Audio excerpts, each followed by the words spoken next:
કરીએ તો ભ્રષ્ટાચાર પ્રજાના ટેક્સના નાણાંથી કોન્ટ્રાક્ટરને લાહણી કરી આપે છે તો તેવો અમદાવાદ મ્યુનિસિપલ કોર્પોરેશનમાં કોંગ્રેસનો આક્ષેપ ગતરોજ જોવા મળ્યો હતો। બિલ્ડિંગ કમિટીમાં મંજૂરી માટે મૂકવામાં આવતા કુલ 13 કામો માટે જેનો મૂળ અંદાજ 45 ઇંચ 47 કરોડ હતો તો તે કામ 99% થી 33.50% વધુ ભાવ ન મળી રહેતા કુલ 50 થી 53 કરોડ આવ્યા હતા, જેથી અંદાજ કરતા 5 થી 7 કરોડ વધારે ભાવ આવેલો છે। અને તે જ વોટર સપ્લાય કમિટીમાં 8 કામ જેનો મૂળ અંદાજ 16 થી 88 કરોડ હતો અને તે કામમાં ટેન્ડરમાં 6% થી 27 થી 5% નો વધુ ભાવ ન મળતા કુલ 1905% કરોડ વધારે આવે તેમ છે। તો આમ અમદાવાદ મ્યુનિસિપલ કોર્પોરેશનની તિજોરીમાં કુલ 21 કામના કુલ 7 થી 24 કરોડ વધારે ભારણ આવે છે અને આમ ભાજપના સત્તાધીશોમાં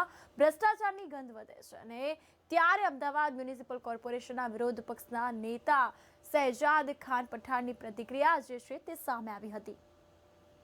अहमदाबाद म्युनिसिपल कॉरपोरेशन में भारतीय जनता पार्टी द्वारा जब से विभिन्न कमेटियों के पदाधिकारियों को नवनियुक्त किया गया है तब से कमेटियों में विवादित दरखास्तें रुकने का नाम नहीं ले रही है। आज ही के दिन वाटर एंड सूरेज और रोड कमेटी मिलने वाली है जिसमें कई विवादित दरखास्त भारतीय जनता पार्टी लाई है।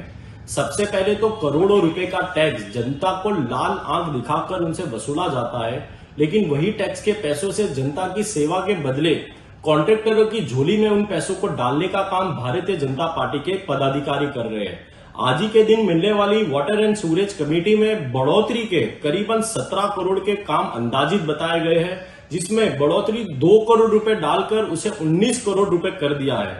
और वही रोड एंड बिल्डिंग में बढ़ोतरी के काम 45 करोड़ रुपए अंदाजित थे, जिसमें 5 करोड़ रुपए की बढ़ोतरी कर 50 करोड़ रुपए में दिया गया है। यानी आज ही की दोनों कमेटियों में कुल 7 करोड़ रुपए की बढ़ोतरी कॉन्ट्रैक्टरों को दी जा रही है। सबसे बड़ी बात तो कांग्रेस पार्टी ये उठाती है कि ये कमलम का पैसा नहीं है, ना कि अहमदाबाद म्युनिसिपल कॉर्पोरेशन के किसी अधिकारियों का पैसा है। ये अहमदाबाद शहर की जनता का पैसा है जो जनता की सेवा के लिए लगाना चाहिए। लेकिन कहीं ना कहीं भारतीय जनता पार्टी और कॉन्ट्रैक्टरों की मिली भगत के कारण आज उन पैसों से कहीं ना कहीं कॉन्ट्रैक्टरों की झोली में डाला जा रहा है, जिसका कांग्रेस पार्टी सख्त विरोध करती है। और कांग्रेस पार्टी ये भी विनती करती है कि आने वाली कमेटियों में ऐसे कोई भी बढ़ोतरी के कामों को ना लाया जाए और इन बढ़ोतरियों को काम को कैंसिल कर इसकी फिर से दरखास्त रखी जाए।